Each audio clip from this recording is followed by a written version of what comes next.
Episode 9 is live of the Weekly Take podcast. What's going on? I hope everyone's Thanksgiving break was fantastic. But we are back here with some football talk, man. All right, so what started off actually right off the bat, I don't really have much to tell you guys other than, Thanksgiving went well, and I hope everyone is doing all right. Let's get started with NFL Week 12 on the Thanksgiving games. Let's start when Chicago went to Detroit and won 23-16. What can I say about this game? This game was one of those games I didn't really watch the entirety of the game, to be honest with you, but I did see that the Bears are looking like contenders. This is a divisional game in the NFC North, and this is just I kind of knew this was going to happen. I didn't think Detroit would give this much of a game to Chicago, though. I thought Chicago would go and at least put up 40. I know that's a little too much for you guys to think that Chicago would put up that much, but I really did think Chicago would whoop on these guys. I did pick the Bears last week to win this game, only because Trubisky's been playing pretty freaking awesome. That defense with Mack alone is going to make plays. So Bears win this one 23-16 in Detroit. Moving into the Washington at Cowboys game, the Cowboys looked fantastic. I'm not one to like the Dallas Cowboys. I do respect Dak Prescott and Ezekiel Elliott. Never really been a big fan of Jerry Jones, of how he steps on just into the locker room, it feels like, and he just kind of messes up the whole vibe. But you know what? That's their identity, so that's who the Cowboys are. But moving into the game aspect, Amari Cooper balled out. He showed that he was worth the first pick. I don't think he was worth the first pick. Maybe after that game, it kind of persuaded me to think so. Dak Prescott was playing amazing. Ezekiel Elliott got the pass game going with setting up that running attack. You got to respect the run with Ezekiel Elliott. He's one of the only workload running backs in the league right now. He's a strong player. I look at him and I see a lot of good in him because he has that potential to be one of the best backs in the league, and he is. I definitely would put him top 3. I would put Gurley, and who else would I put above him? Maybe Hunt, but honestly, I would probably go Gurley, Elliott, Hunt for me. Moving into the score of the game, not the score, but Washington just played pathetically. They didn't have Alex Smith. That is a big loss for them. Clinton Dix actually he looked pretty good in Washington. Their defense is very good in Washington, but it just wasn't enough for this Dallas Cowboys. When they get their stuff going, they're a dangerous team. They are one good cornerback or one good free safety from being one of the best defenses in the league. That front seven is fantastic. Van Der Esch is playing. He's balling out. Jalen Smith is doing very good. Dallas is looking very good, and now they lead the division in the NFC West. Or NFC East, not NFC West. I'm crazy. Dallas wins this one 31-23 at home. Moving into the Falcons at Saints, this is one of those games I was kind of upset that was on Thanksgiving because we all knew what was going to happen. We all knew the Saints were going to win at home and beat this NFC South divisional matchup. Just the Saints are just on a different level. There's only 2 teams I think can compete with them, and that's LA, the Rams, and the Chiefs. And then also I think even New England could probably give them a run for their money. If Pittsburgh's having a good game, maybe. I just don't. I don't know if they've played the Saints, actually. I think they still have to play the Saints, the Steelers. But yes, Drew Brees ball. God, they were doing fantastic. The receivers were getting open. Drew Brees has this pass that when you're watching a game and you're like, okay, well, they're going to overthrow it. He never overthrows it. He never underthrows it. If he throws a pick, it's pretty freaking rare. Atlanta just couldn't really get anything going. They're really missing Devontae Freeman. Matt Ryan's not really playing that well. Julio was doing his job. Calvin Ridley was doing his job. Their defense did all right. But I just think the Saints are too tough this year. They're at a totally different level. The NFC is going to be, it's got to go through New Orleans and LA Rams. So we'll see how that goes. Saints win this one 31-17 in New Orleans. Moving into the Bengals-Browns game in Cincinnati, the Browns win this game 35-20. Nick Chubb had a game. Baker Mayfield had a game. There was some drama with Baker Mayfield and their ex-head coach. It was pretty funny. Maybe Hugh Jackson couldn't figure out, maybe they changed their stuff already and Hugh Jackson thought he knew everything, but he really didn't. The Bengals they're banged up. At the beginning of the year, I was really hyping them up because they whooped on the Ravens early in the year when the Ravens were coming off a hot streak. But the Bengals are just not looking too great this year. They're still 5-6, I believe, But, I think that team should be way better with Mixon, AJ Green, Andy Dalton. I think Andy Dalton is now hurt, to be honest with you. Browns win this one in Cincinnati 35-20. Moving into the 49ers-Bucks game, I thought the Niners would actually put up a fight. The Bucks, they made the Buccaneers look like a semi-good team. And if you make the Buccaneers look like a semi-good team in the year 2018, you're not doing too well. I know the 49ers are missing Garoppolo. They're missing their running back. They're missing Reuben Foster now. I think he just got put in jail. They're missing a lot of pieces on that 49ers team, and this is not their true colors. I think next year will be a true test if Kittle can play the way he can. If Mullins comes in and plays good, but, Garoppolo is going to come in. Kyle Juszczyk, they just played a lot of money for him. If they get him incorporated, they get a good, solid wide receiver one. 49ers in it in the NFC West. They could at least gun for the wild card because actually you never know. Division 2, because is LA going to be the same LA Rams next year? Probably not. So what's moving into the Bucs side of things, Jameis Winston balled out. Mike Evans got open. Deshaun Jackson got open. Howard got hurt, I believe. The running game actually looked okay in Tampa. Yeah, Tampa wins this one 27-9 in Tampa Bay. What a great game on their part. Looking into the Jags-Bills game, I am disappointed in these Jaguars, man. I know nobody's trying to be this bad, but come on, man. Your Jacksonville Jaguars, you guys were in the NFC divisional race last year. Almost beat Pittsburgh in Pittsburgh, and you guys couldn't beat the measly Bills with Josh Allen. Josh Allen did good. Josh Allen had some big plays. He had a big throw, I think a 60-yard throw. The Bills are looking decent this year. I thought they were the worst team after week 3, but hey, they're actually looking pretty good. They showed potential early in the year when they beat Minnesota by a lot. That's another team I'm really disappointed in too, the Minnesota Vikings. I can't stand those guys. They're so hard to pick every week. So, yeah, the Bills win this one 24-21. I just think it's the Jaguars' offense isn't really helping them. Their defense is the same defense, and they're still doing very good statistically, but the offense needs to get stuff going. If you get forced some turnovers, that offense has got to at least get 3. I guess the defense has to score for this team. Moving into the Raiders at Ravens, this was, as a Ravens fan, if I were to see this game and see us lose to the Raiders, I would lose all hope. I would say we just tank. It sucks to see that my guy John Harbaugh is on the hot seat after this year. I hate to see him lose, but I totally see it why. 6 years of kind of mediocre play after the Super Bowl. Anyone's going to be on the hot seat after that, no matter who you are. The Raiders looked all right. They scored first. Jared Cook was getting the ball moving. As a tight end, they got Derek Carr moving the ball. They looked all right on the first opening drive, but then they just kind of just showed their true colors. Baltimore's defense came to play. Terrell Suggs had a pick. No, he had a fumble 6, so he recovered the ball and got a touchdown as a defensively. Jimmy Smith was balling out. Eric Weddle played very well. CJ Mosley played well. The defense looked very great in Baltimore, but against who? The Oakland Raiders, that is who.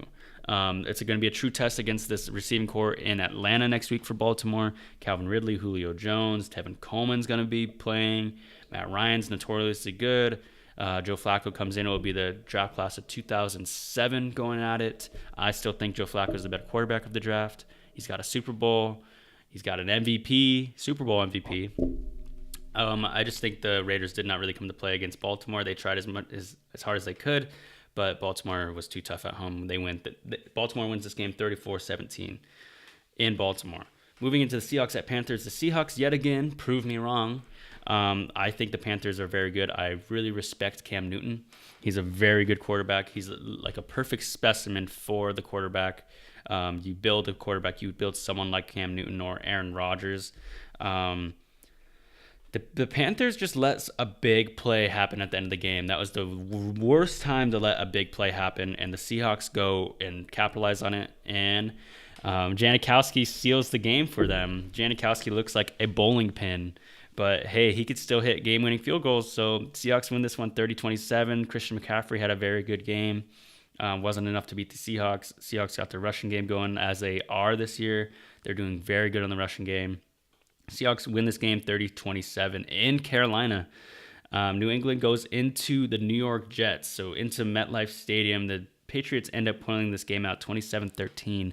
Patriots, I did not watch this game, but I do root for the Jets. But anyone against the Patriots, I'm going to root for. but I can respect the greatness from the Patriots this year. They're doing very well. Tom Brady's still balling out. But the Jets, they were winning there for a short second, and then it kind of slipped away. The Patriots offense is dangerous. They're a dangerous team going into the postseason. You got to be worried about a team like that in the AFC picture. Patriots win this one 27-13 in MetLife Stadium. Moving into the Giants at Eagles, the Giants had this game. The Philadelphia Eagles had no answer for Saquon Barkley. He was running over, and then all of a sudden, they stopped running with Saquon Barkley. When you have a recipe or when a system isn't broke, why do you try to fix it? Don't fix something that's not broken. If you're killing them on the run game, just keep doing the run game. Maybe that stopped, and maybe they're the coaches, and I'm a podcaster that talks about it, so I obviously don't know. But hey, try to get some Saquon Barkley action going. You were winning doing that, and then you guys let the Philadelphia Eagles come back. The New York had to win this game. It was a must-win game. If they want to even shot it in the hunt, they got to win out. The stars have to align for these Giants to make playoffs this year. Philly wins this one 25-22 at Philadelphia. Moving into the Cardinals at Chargers, the Cardinals looked like the worst team in the NFL this week. They let a team score 45 on them. Phillip Rivers had a heyday. Antonio Gates had a great day. Melvin Gordon, of course, had a great day. Their defense had fun out there. The Cardinals just did not look good. David Johnson didn't look good. He looked slow. He made some big plays, but, the Cardinals they're finding themselves out, and they are truly in a rebuild year, so I don't really blame them for too much. But yeah, the Chargers are looking very great in the AFC. If the playoffs ended today, they'd be the 5th seed. They'd still be behind Kansas City in their division, so that's why they would be the wild card. And I think they're a very slept-on team this year. They're a very silent good team. Chargers win this 45-10 in LA. Moving into the Dolphins at Colts, the Dolphins gave the Colts a game. The Colts I believe, are on a 5-game winning streak. They are doing very well right now. Andrew Luck is playing on a fantastic level. Jack Doyle's playing a good level. T.Y. Hilton's playing on a great level. Eric Ebron's playing very great. Marlon Mack's doing good. That offense is very good if they are firing on all cylinders, and they have been these past weeks. Miami surprised me. I didn't think Ryan Tannehill would make some big throws. Leonte Carroo actually had a very good game. You look at this Dolphins team, and you're like, wow, this team actually has potential, but they just don't execute. Kenyon Drake did very well, but the Colts just were a little too much, and the Colts won this one 27-24 in Indy. Moving into the Steelers at Broncos, as a Ravens fan, again, this is funny to me because they had the game and they choked against the Denver Broncos. Case Keenum in the Broncos. Without Demaryius Thomas, they're starting running backs Philip Lindsay, who's very great, but I thought the Steelers were a powerhouse team, and then they go and lose to Denver like this. I get it's hard to win in Denver, but yeah, Big Ben showed that he's very great, and he showed that he can be very bad at times. I know that's not a very good examination of him, but he definitely showed his bad side. And at the wrong time, and again, Pittsburgh Steelers trying to be cute on the red zone. You're on the 2-yard line. It's first down or second down. You run the ball, man. Quit trying to be cute with all these little floating passes and all this bullshit. Seattle did the same thing in the Super Bowl. The Ravens have done it countless of times. Who else? Atlanta tried to do it against Philly twice, and they lost both times. You do not throw the ball on the 5-yard line and closer. It's worked very many times, but the percentages that it does not work are tremendously in the running's favor. Run the ball if you're on the 5-yard line or closer. God, that is fucking frustrating. As a fan who watches all these games, and I have either fantasy or either I need a team to win, and they throw it 2 downs and then they run it on the last one, or they run it the first one and then they try to be cute and throw it on the last 2. It's just not cool. It limits your. It's just there's so many guys in the fucking end zone. The chances, you know what I mean? It's just run it up the middle. Put your big fullback in, get a touchdown. Okay, the rant is over, but let's move into the Packers at Vikings game. Packers ended up losing this game 17-24 in Minnesota. Kirk Cousins played very well. I thought the Packers would win this. Packers have to win out, and they need the stars to align to make playoffs. They needed this divisional game against the Vikings. The Vikings are looking all right. They've won some consecutive games lately, but I just don't have trust in Kirk Cousins right now. Oh, sorry, have to yawn real quick. Not intentional. Moving into that, it's just, no, let me rephrase that. I do trust Kirk Cousins. I just don't trust everyone else on that offensive line to give him time. If they give him some more time, Adam Thielen and Stephon Diggs are going to they're going to be open. Kyle Rudolph's going to get open. That Minnesota team is very good, but their line is their number one problem right now, and that is stopping them from being great contenders with the Rams and the Saints in the NFC picture. So, I mean, if they buckle down and say, hey, you know what's actually get fucking Kirk Cousins some time, maybe, but I'm not seeing it right now. That was a great win against Green Bay, but let's see who they do against like a team that has a better defense than Green Bay. Moving into the Titans at Texans game. This was a good game last night. We were recording this as of Tuesday. Moving into that, let's talk about Deshaun Watson and how great he did. He did fantastic. Lamar Miller opened up the lane for the passing play action. Houston Texans did very great against this Tennessee Titans. Marcus Mariota looks like he's a little fragile out there. Tennessee Titans have a very good defense, and for the Texans going there and whoop on them in an AFC South matchup, that is very great. Deshaun Watson played great. Lamar Miller played great. Demaryius Thomas was a very good pickup. If he stays next year and they get Will Fuller, DeAndre Hopkins, Demaryius Thomas, Will Fuller, Lamar Miller, Deshaun Watson, that's a pretty good Fab Five in the league. You get a solid tight end, you're good. So that does it for Week 12 overview. So now we're going to move into the NFL Week 13 picks. There's no teams on bye this week, which is awesome as a football fan. But, I think there will be 2 games on for the 10 a.m. for people who have basic cable, and there will be 2 for the afternoon games, and then obviously the prime time and the Monday night game. So there's going to be some good games this week. Nobody's on bye. Very great news. To start it off Thursday, November 29th, New Orleans Saints are at the Cowboys. I have to go the Saints. As much as I want the Cowboys to kind of win this, I don't really want them to win this as I cheer for the Giants. I got to go for the Saints because this is just a smart pick. Drew Brees is going to simply take this defense apart. He's going to pick I wouldn't be ashamed. I'm going to write it down right now. The score is going to be 41-20. And it's going to be a close game for the first quarter, and then they're just going to get a couple fumbles, and they're going to get a couple interceptions, and it's over. Not a couple, but it's going to happen. Moving into the Baltimore at Atlanta game. This is an early game. I got to go Ravens this week. If they play anything like they did against the Raiders, they have a chance. Their defense is the key. Stopping Julio is the key. Stopping Calvin Ridley is the key. Stopping Sanu is the key. Stopping that Matt Ryan offense is the key. I'm not worried about Baltimore on offense, although if Joe Flacco plays, I think it's going to be a better game. Lamar Jackson could very well play too. I don't know who's going to start. There's nothing wrong with liking both quarterbacks. As a Ravens fan, I cheer for both. But whoever we send out there, I know is going to do the best job. But I'm picking the Ravens this week to go into Atlanta and win. We got that in the hunt stride, and we're trying to win right now. I think that's going to play in our favor. Moving into the Panthers at Bucks game, I got to go Panthers. Panthers are going to be upset after losing against Seattle last week to a one big play. Cam Newton, I think he's on a 2-game losing streak. Panthers are going to bounce back and beat these Bucks. Bucks can barely figure out the quarterback issue. If Jameis Winston plays like he did last week, maybe they do all right, but I still think the Panthers take this edge. McCaffrey's going to have a game.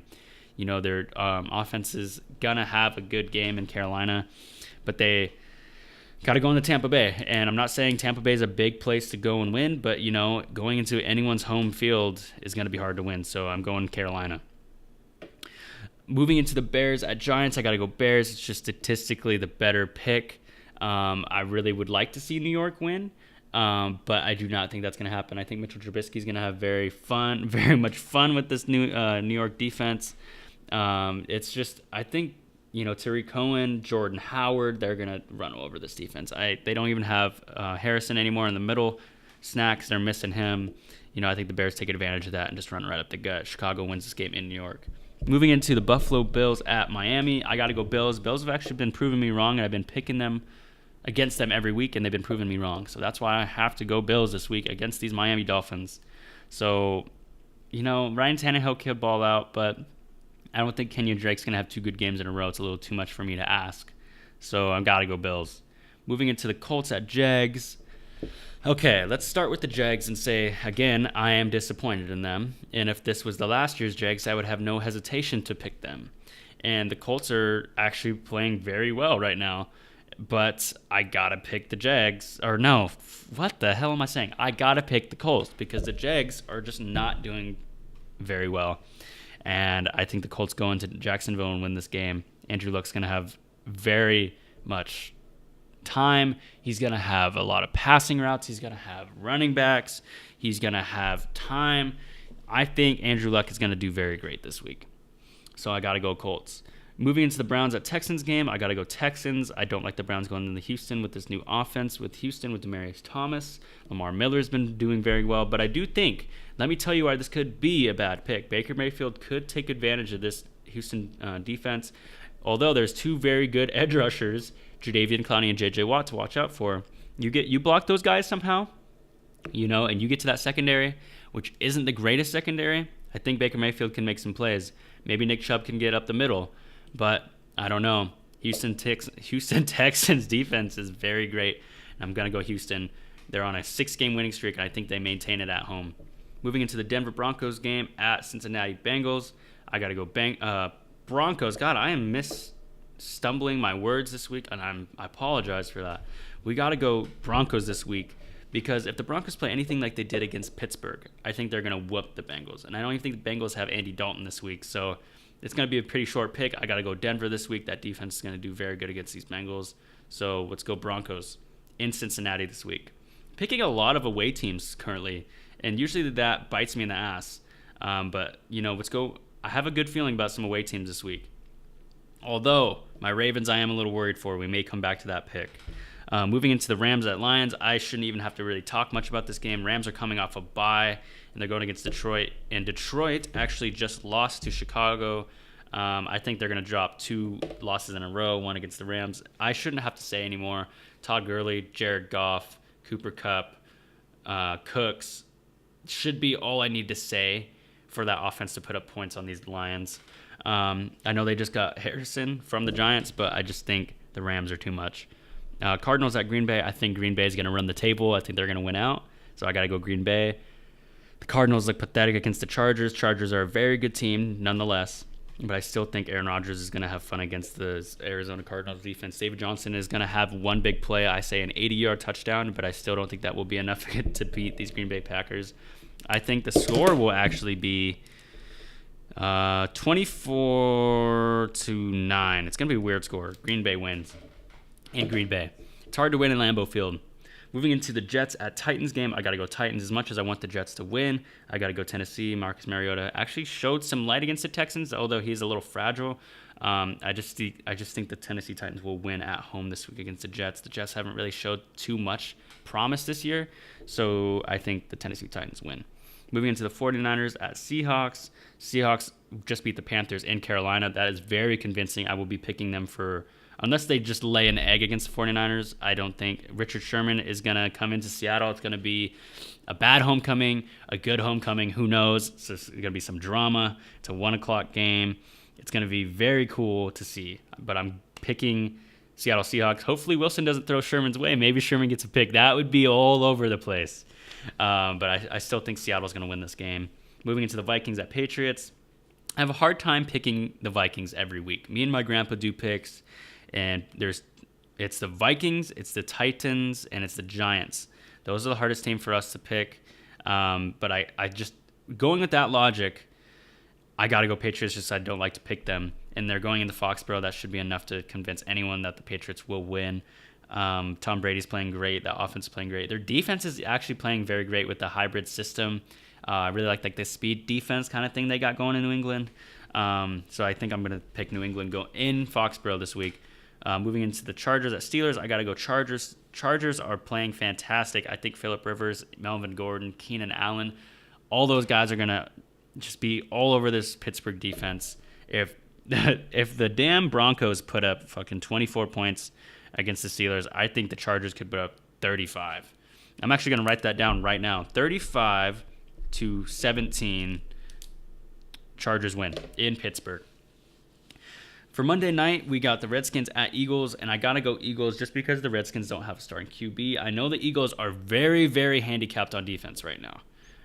People like to forget that. You know, they have the hangover and they're not good anymore. But they are missing a shit ton of players. So maybe if they had those players, they'd be great. Carson Wentz is statistically playing the same ball he did last year, if not better. It's just because they're not winning that he's making it look like he's not as good. So that does it for NFL Week 13 picks. Moving into the third segment is usually the segment I like to kind of keep something new, keep something fresh. So I did if the playoffs ended today, and I want to talk to who would win and who would go and how the games would go right now. So we got the first seed in the NFC, or AFC. We got Kansas City, second seed New England, third seed Houston, fourth seed Pittsburgh, and the 2 wildcard spots belong to the Chargers at the 5 and Baltimore at the 6. So that means Kansas City would have a bye. New England would have a bye. So that means Houston would play the 5th seed. No, Houston would play Baltimore, and Pittsburgh would play the Chargers, and that is a matchup this week. So that's why I kind of thought this would be a good matchup. I still think Houston would probably beat Baltimore, but I think Baltimore could win. But I think Houston would win to be safe and do the segment right. Statistically, I think they would win. They would be home. Deshaun Watson is very hard to cover. Lamar Miller could get stuff going. The offense has DeAndre Hopkins. I don't think Jimmy Smith could cover him. So I'm going to go Houston.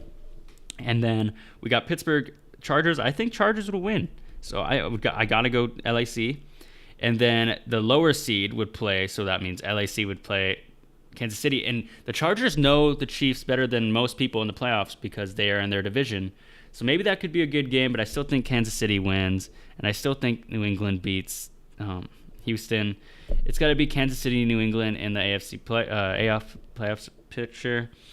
And I just think Kansas City is going to win against the Patriots. So that does it for the AFC. So it would be Kansas City versus, and then we got New Orleans and the Rams got a bye. Then we would go to the 3rd seed would play the 6th seed, and then Dallas would play the 5th seed. So we got Chicago versus Washington.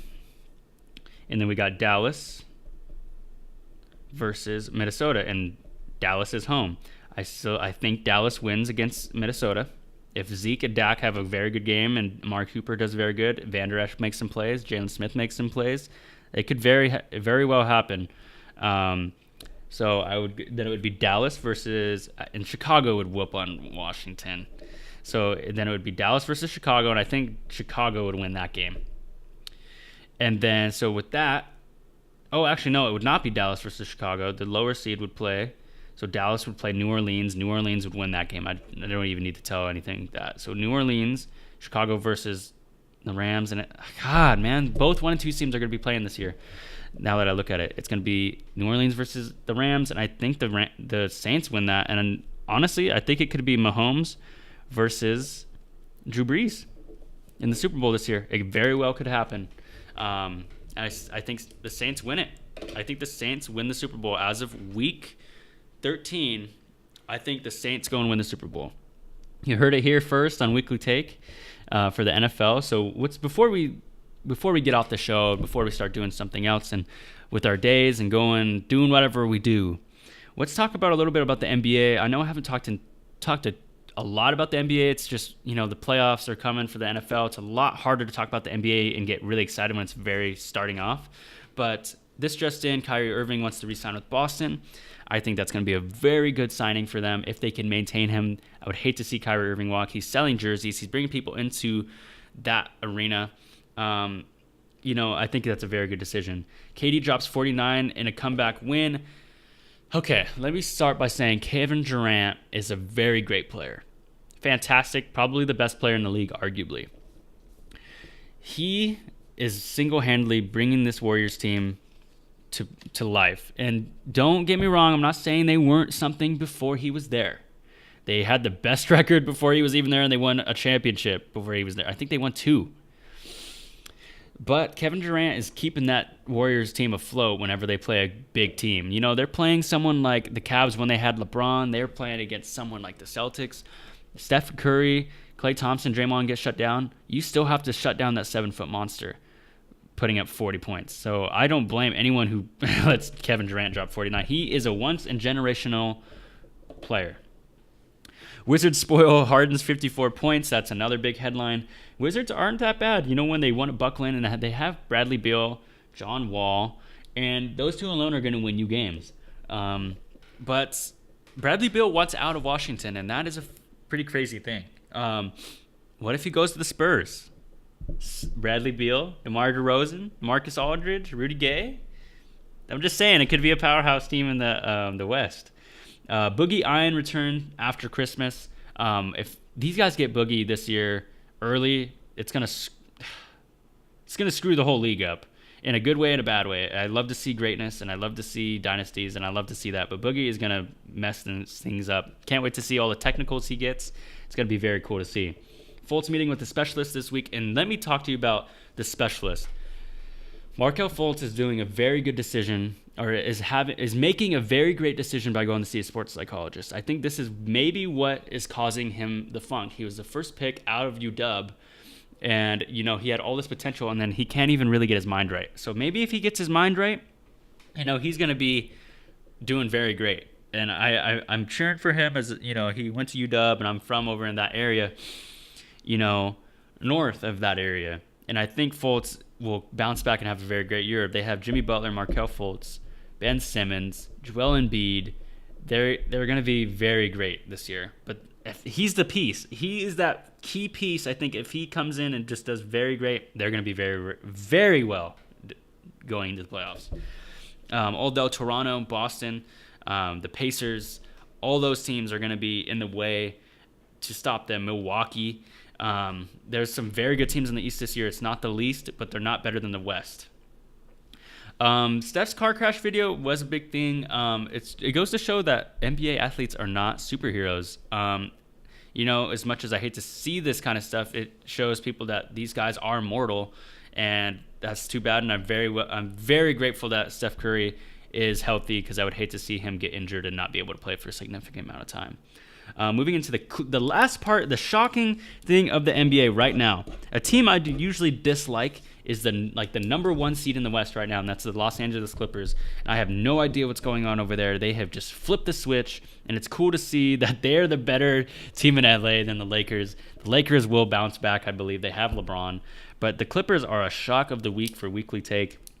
And that goes about it this week. I know I didn't really dive too much about the Clippers. I just don't really know enough to tell you guys too much. But they are a big shocker. So wrapping up episode 9, I just want to say thank you guys. I hope Thanksgiving break. Everyone drive safe wherever you guys are going. I want everyone to just have a good day and have a great week.